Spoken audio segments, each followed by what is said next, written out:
बिस्मिल्लाहिर्रहमानिर्रहीम। अस्सलाम वालेकुम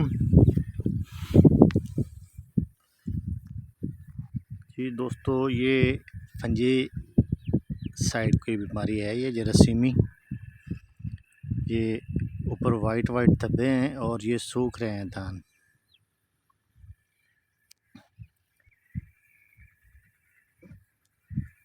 ये जिस पौधे के ऊपर भी धब्बे हैं सफ़ेद सफ़ेद, वो सूख रहा है।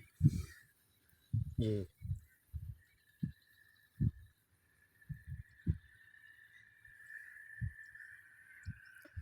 तो इसके लिए जहाँ भी दोस्त किसी को नज़र आए,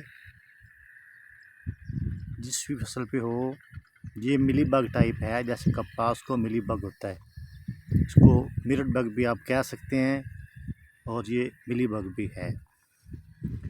तो इसके ऊपर जो है नटीवो या कोई भी फंजीसाइड स्प्रे करें फ़ौरन, इससे पहले कि ज़्यादा बढ़े।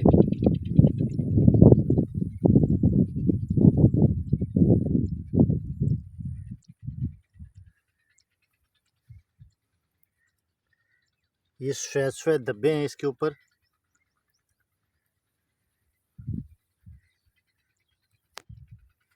ये फंजीसाइड है और इसके ऊपर फंजीसाइड स्प्रे करवाएं।